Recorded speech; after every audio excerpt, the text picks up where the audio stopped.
Hi, Anna here. Welcome to episode 6 of season 5 of the Anna Asks podcast. This chat is a conversation between myself and Steph O'Brien.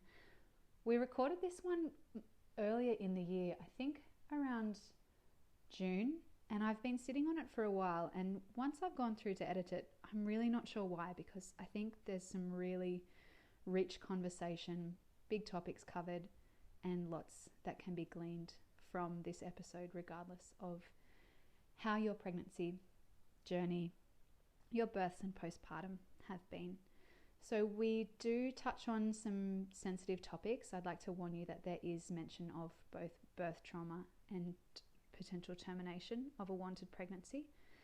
We also discuss pregnancy-related illness, hyperemesis gravidarum, at length during this episode, and I've included some links to support services in the show notes here should you need them. Now, as Steph has had her baby already, she's actually been recording weekly check-ins or postpartum diaries on her own podcast. So if you're interested after listening to our conversation as to how things have actually played out for her, you can listen along on the Postpartum Stories with Steph podcast. All right, enjoy our chat.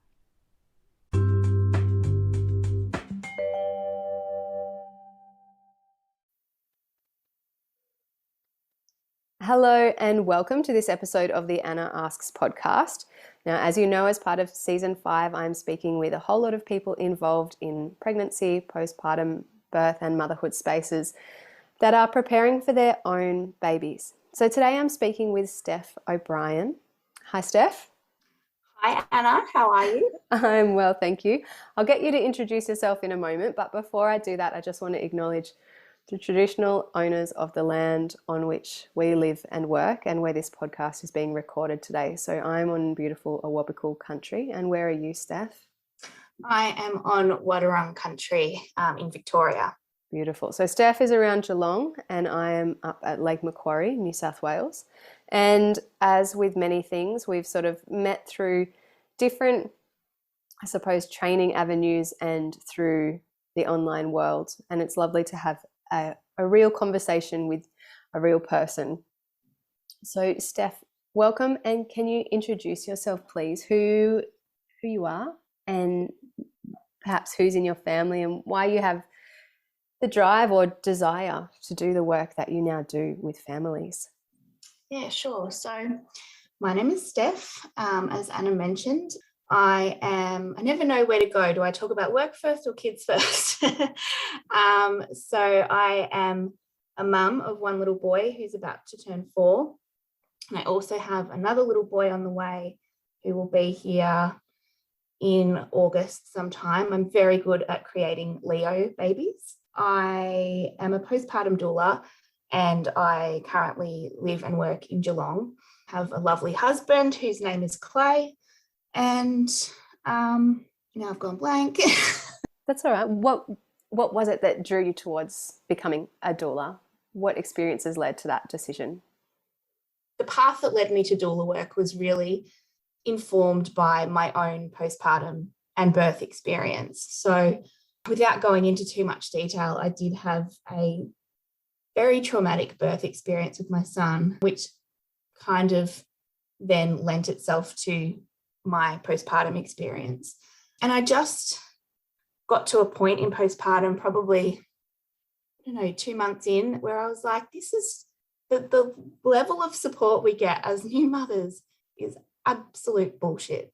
And that was sort of a turning point for me where I realized, how many women are doing this alone and overwhelmed and miserable. That's what kicked things off in terms of me becoming a doula. Now, it took a long time from having that realization to then actually learning that a postpartum doula exists and what that means. So it was probably a good 18 months down the track after my son was born that I started looking into this work. Yeah. And in that time, did you start to address the lack of support that you were experiencing in your own postpartum, or was that really difficult to try and do given the complete dearth of structural frameworks to be able to access what what we really all need. Look, I probably wasn't able to call in support that in that first experience of postpartum. It was more just the realization of what women are going through, what mothers are going through. And I definitely had a lot of work to do on myself around, mum guilt and prioritizing my needs and that sort of stuff. And that was, that took me a good 12 months or longer to kind of figure that side of it out. So no, I wasn't able to kind of figure out what it was I needed in terms of support until a lot further down the track, till I probably didn't need it, which is kind of why in this pregnancy, in this postpartum, I have very, very different plans around what support is going to look like for me. Yeah, and that's really what I've asked you to come onto the podcast to talk about, how things have played out differently so far and what the remainder of your pregnancy, birth and postpartum planning looks like as distinct from that first experience, which by all reports was pretty rotten. Yes, pretty rotten. That's a great, a great summary of it all. It took me a long time to even want to be pregnant again, and I wasn't sure if I would ever be pregnant again, because my first pregnancy, I was sick, vomiting every day for 16 weeks, and then every other day till 20 weeks. And then I was sort of okay. So mentally, I was preparing myself for that kind of level of sickness again in this second pregnancy. So look, the supports I called in for pregnancy were things like just having more information around morning sickness, and I say that in inverted commas, and sort of understanding like what might work this time around that I didn't try last time, like, getting better quality prenatal vitamins and having an acupuncture session for morning sickness and all that sort of stuff. However, this time around, from 5 weeks pregnant, I was hit 100 times harder with hyperemesis gravidarum. So basically what that means is constant nausea and vomiting. It wasn't like my first pregnancy where I could just be sick and then get on with my day. It was sick all day, nauseous all day, can't eat, it was horrible. And so that threw me for 6 again. And it's like, I don't know what support I can get really. I tried the acupuncture. I tried absolutely everything you could think of, lots of suggestions from people to eat ginger and all that sort of stuff. And with HG, it doesn't do anything. It's not relevant. It's not going to take an edge off that at all. It's a serious medical condition. If you haven't heard of it before, it affects around 3 to 4% of pregnancies.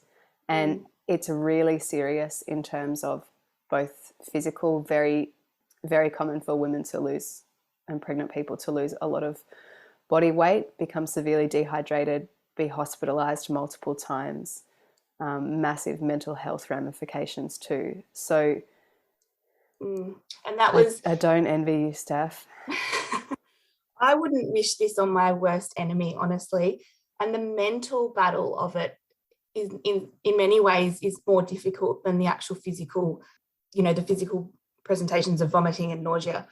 My anxiety peaked and I didn't know where I could really go for support. And, I rang the PANDA hotline one morning because I was just feeling so just over it and like wanting to know what I can do. And I think I was hoping for someone on the other end of the phone to sort of have a magic wand they could wave.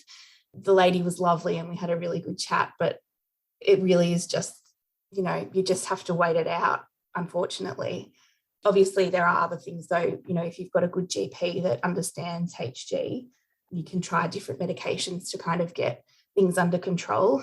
And that worked a little bit for me, but yeah, it's very hit and miss, and HG just has a mind of its own, really. So in saying that, this pregnancy hasn't been the bed of roses that I imagined. The HG has definitely settled down, which is good, and I can sort of start to feel a bit normal again. But yeah, it's been really tough.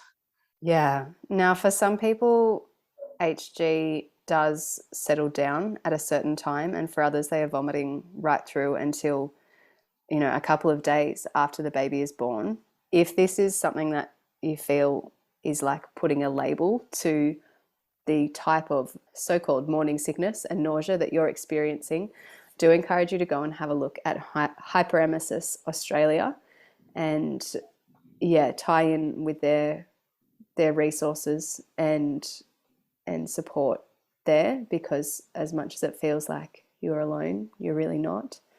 But yeah, the Hyperemesis Australia group is fantastic. And I don't know if they were around 4 years ago, but when I was pregnant with my son, but their resources are amazing. And, you know, it's run by people who have had the same experience as, you know, what I'm having and what others have. So I did find that really useful. And they've got a really good supportive Facebook group, and I think volunteer peer support people as well. Yeah, wonderful. Is it something that the symptoms have settled down for you, or are you still feeling horrendous while we're having this conversation at 7 months pregnant? I'm not feeling horrendous, but every day I just don't know what I'm in for. You know, I threw up 3 days ago and I could throw up later today. I don't know. Like, it's definitely not as consistent as what it was in sort of the first probably 16 weeks, where it was every single day nauseous, vomiting. I don't get as nauseous anymore, but I do, as soon as I get out of bed, I have to eat something. But then whether or not it sticks is another question. But I do find now, if I am going to vomit, then I can just do that and then I can get on with my day. Like, it's not like it wipes me out completely for the rest of the day anymore. But I did not expect to be still throwing up, you know, at 33 weeks pregnant. No, not at all. And even as you say, this vomiting that lasts for so long, something that you never ever think is going to happen from pregnancy is that after an HG pregnancy, you really have to go and like seriously get your teeth checked. It's the same as if somebody has been experiencing bulimia or vomiting a lot from another cause, and that stomach acid coming back up. I don't know if that is the primary reason for tooth issues, but this is it's a whole body, a whole mind systemic condition. It's not just like, it's not the picture of beautiful glowing pregnancy at all. No, absolutely not. And there's, you know, other ramifications as well that people don't understand. Like, you know, like you said, if you're throwing up every day, that can cause issues for your teeth. But, you know, for me, like, because this is my second pregnancy, you know, there's a lot of pressure on my pelvic floor. Not every time, but most of the time when I throw up now, I'm peeing myself. And it's like, okay, great, now I've got that to deal with. And also the medication that you take for vomiting and nausea constipates you. And so, like, there's just all these things going on that you're dealing with and trying to manage. It's definitely not that textbook glowing pregnancy. I don't know what that is really. No, not something that's been on your experience or your radar at all. I know another factor to consider having had an HG pregnancy is the size of your family. I know a lot of people who have decided that after an HG first, that one and done is the way for them, because they feel that they honestly could not survive another pregnancy that is like that. Is that something that's weighing on your mind yet, being your second child, or is this something that really you're still just waiting it out to the finish line before you can even think about things like that? No, I will never be pregnant again. I know that 100%. This will be my last baby, and that's for a range of reasons, but the overwhelming reason is because of the HG. Like, I cannot do this again. And what I'm thinking of is the first trimester, just the mental side of things, like the mental challenges. I don't want to experience that again. And, you know, there was times very early on in this pregnancy, and this was, you know, a very consciously conceived pregnancy, but there were times around that 6-7 week mark where I just thought to myself, I'm going to get an abortion because I can't deal with this. That's how difficult I found it all. I felt so much guilt around that because it was a planned pregnancy. I would never judge anyone for making that decision in this situation or making that decision ever. But it does happen. And I know a lot of people who want to have more children who have experienced HG who are terrified or who won't get to have more children. And that is really upsetting for them. For me, I'm happy, like, because I'll obviously have my son and I'll have another son, and I feel like we're quite complete. There's a little bit of sadness there around, well, maybe we could have had a third, but I can't open myself up to that experience again. And statistically, HG gets worse for each pregnancy. So that's where I'm at with it. Yeah, I've actually been reading in the last few days about, I think it's over half, perhaps 52% of people with HG do seriously consider terminating the pregnancy, even when it's very wanted. And it's about an 80% chance of HG recurring in a subsequent pregnancy. So they're major, like, it is a big consideration. And for you at this point, it's now getting closer to the pointy end where you're thinking about plans for birth and thinking about entering postpartum. And as someone who works in postpartum care, you'd be acutely aware of how important recovery is and attempting to not get to those stages or start that postpartum period from a point of depletion. And after an HG pregnancy, like, it's kind of inevitable that that's the start point. Yeah.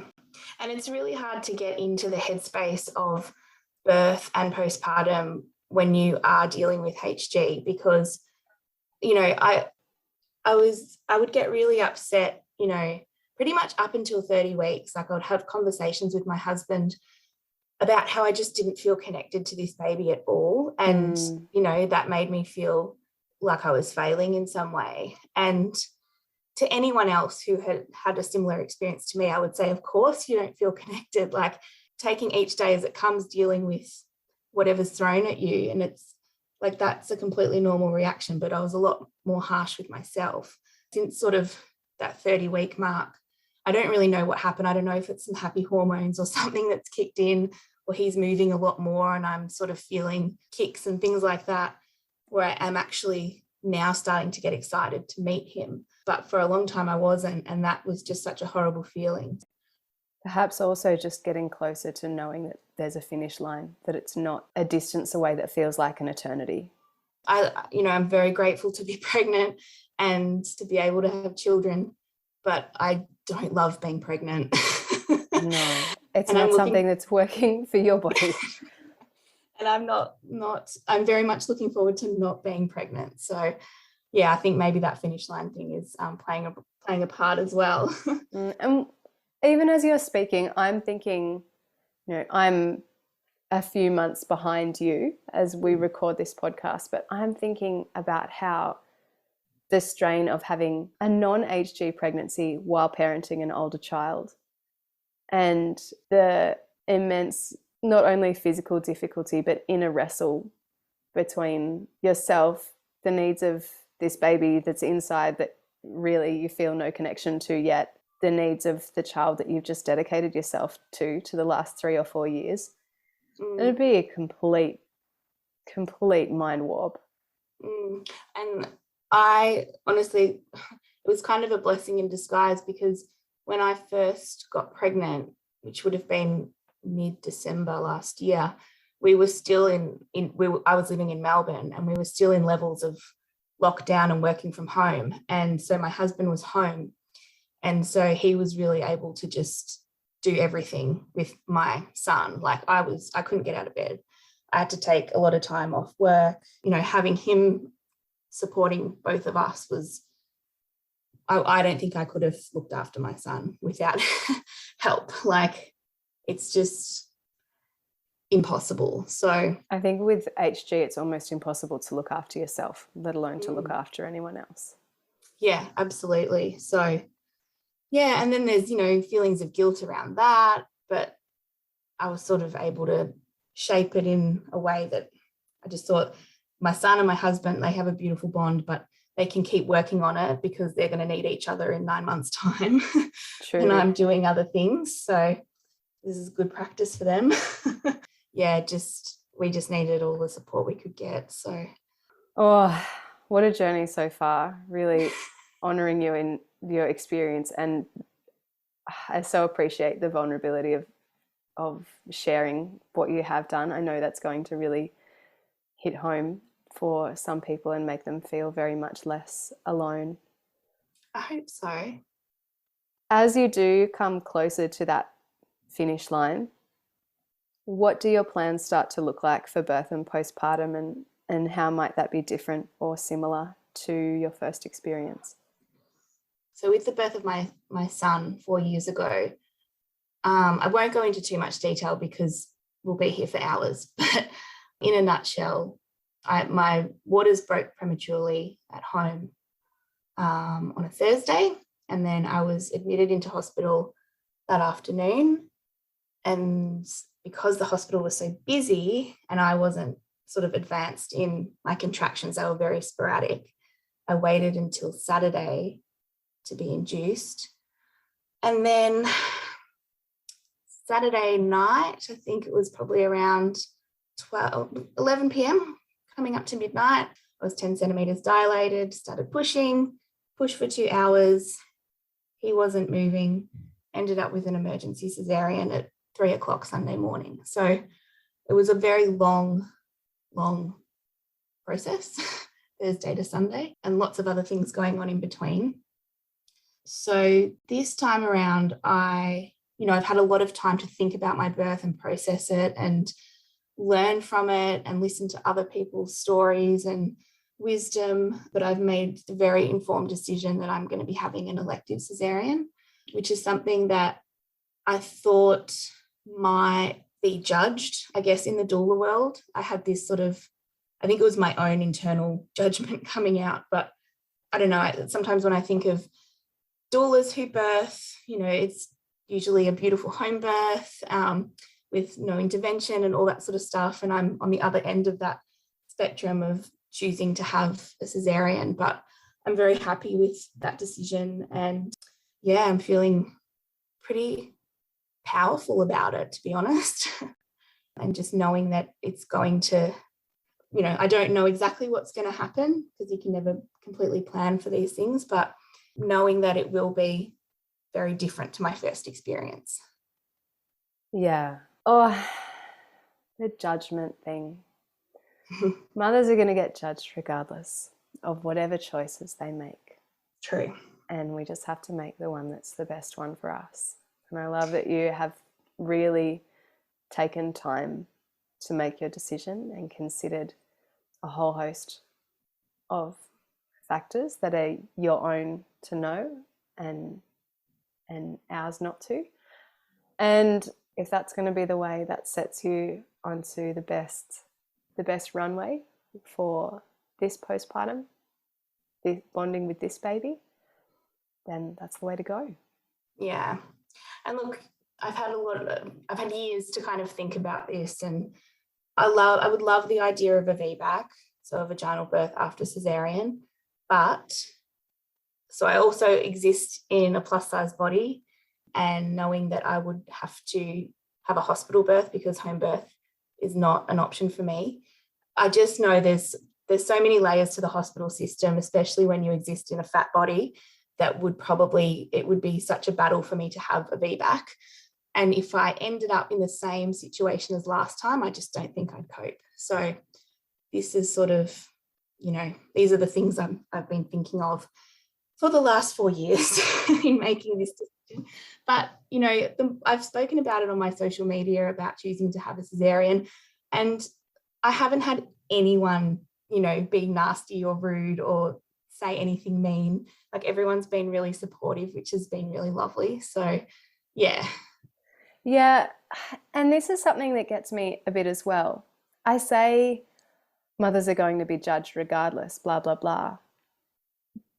But often I don't actually know how much that judgment exists and how much the judgment itself is a beat up. Yeah. Or maybe people are just judging without saying anything.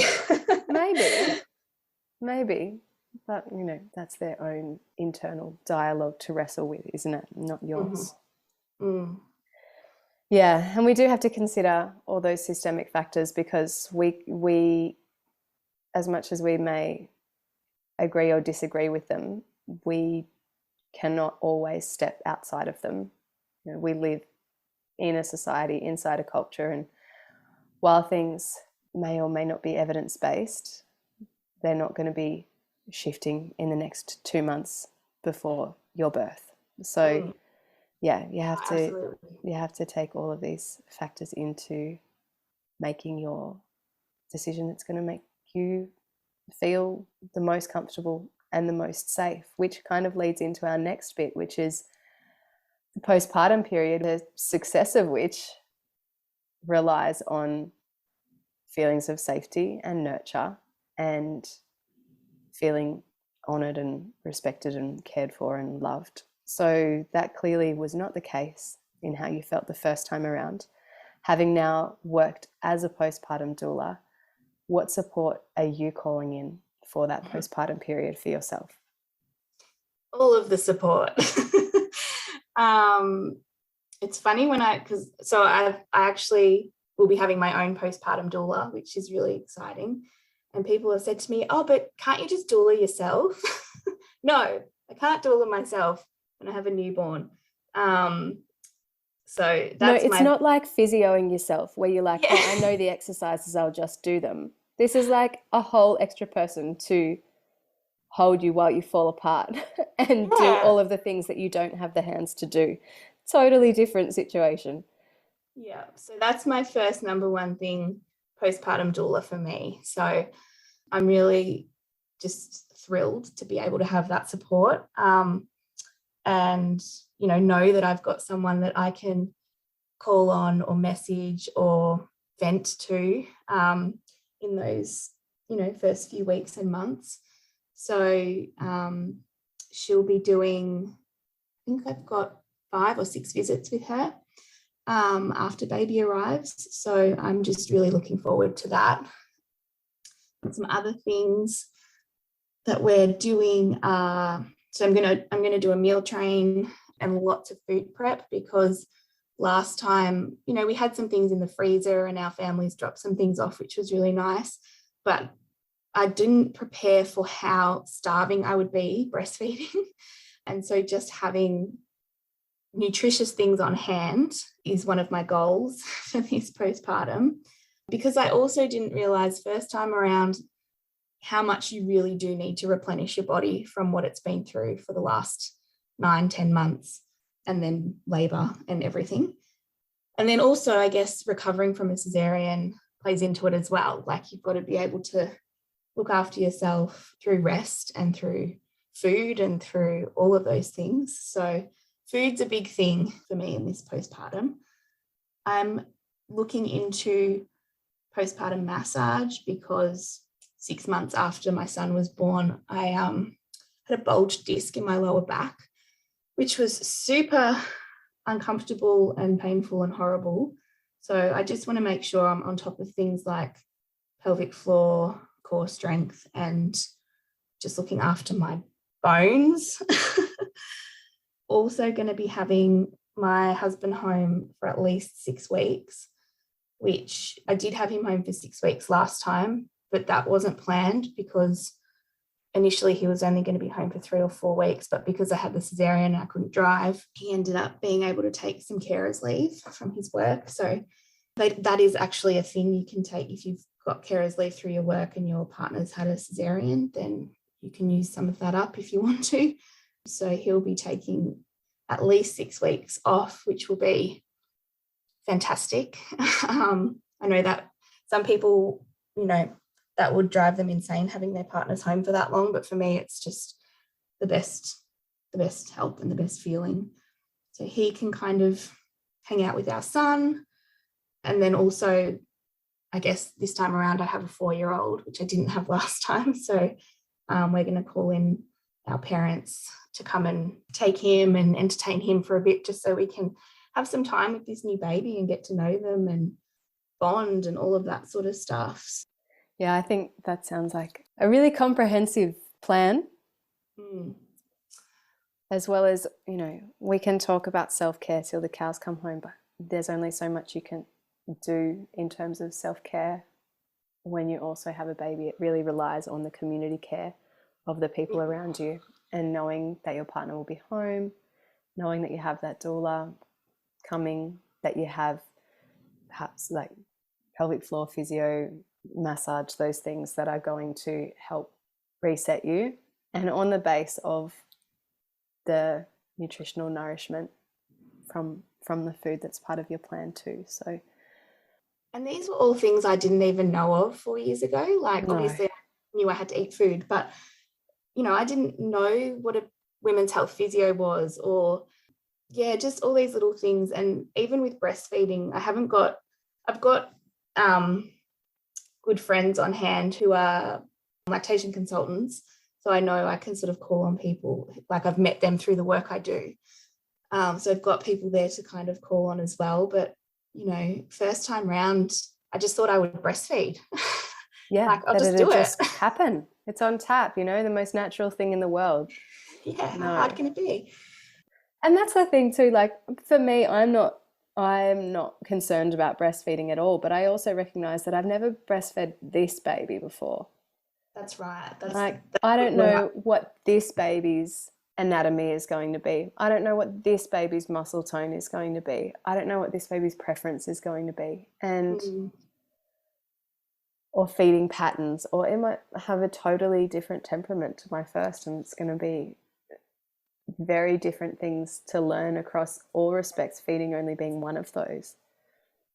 Yeah, I feel exactly the same way. It's like doing a dance where neither of you really know what dance you're doing, but like you have an idea of what dance you're supposed to do and they have no idea. So, you know, obviously it's you know, it's going to take some time to come together.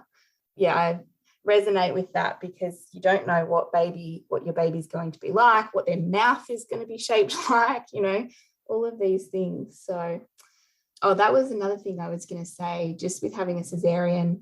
So I'm going to be doing some antenatal expressing of colostrum from 37 weeks, because sometimes after you have a cesarean, your milk can take a little bit longer to come in. Mine didn't come in till day 5 last time. So just preparing for stuff like that as well.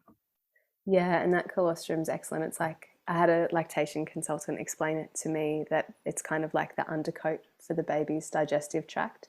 And when it does take a little while, you know, milk might come in anytime between day 3 and day 7. Having a little bit extra available and frozen is a very useful thing.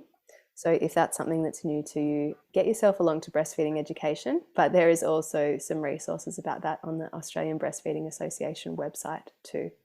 And I found it really useful having that, and I did not have a cesarean birth. So it's something that I would recommend, even just having the skill of knowing how to hand express, so that when you're really engorged, you can just take a few little drops out of there and release the pressure a little bit, is wonderful skill.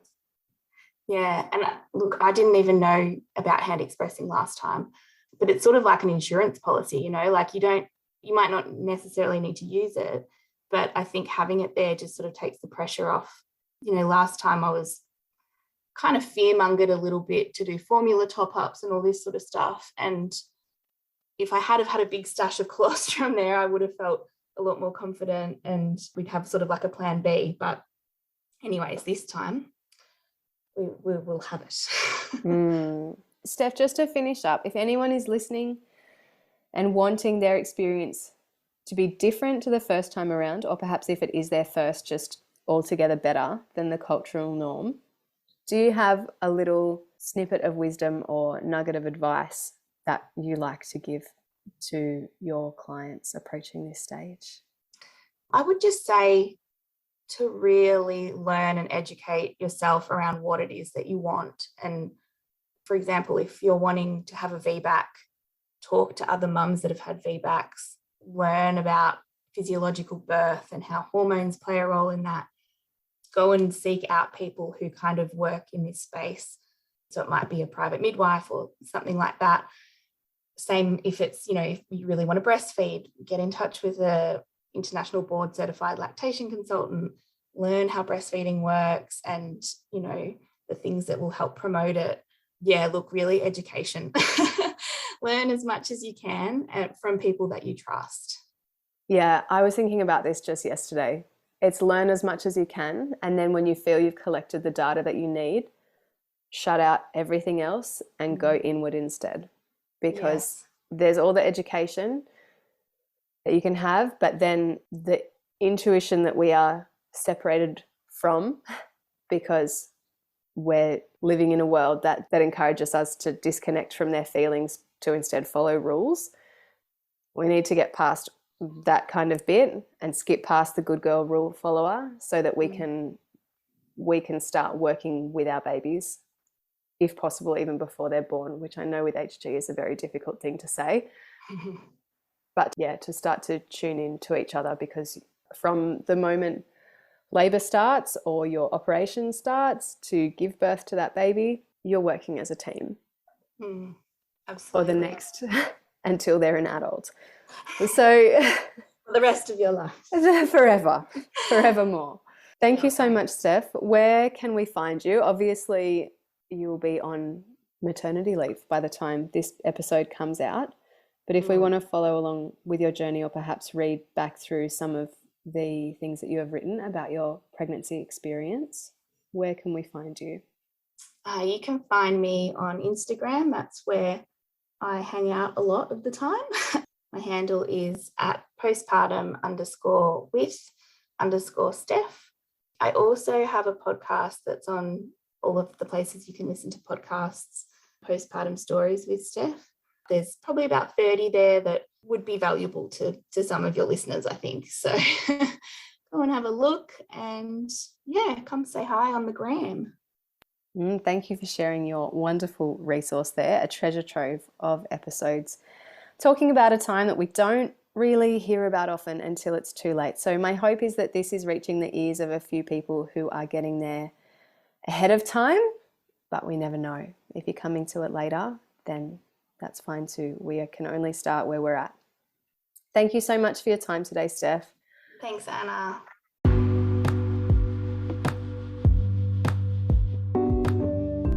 Thanks so much for listening. If you love this episode of Anna Asks, it would be a great help if you pop across and leave us a 5-star rating or review.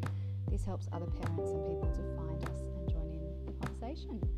You can also become a sponsor of this pod for $2.99 Australian a month via the link in the show notes, or head to my website www.annacusack.com.au to grab my free postpartum preparation e-guide, check out my services, or grab my book, Mama You're Not Broken. Until next episode, bye from me, unless of course you want to come chat via socials at Anna Cusack Postpartum before then. See you.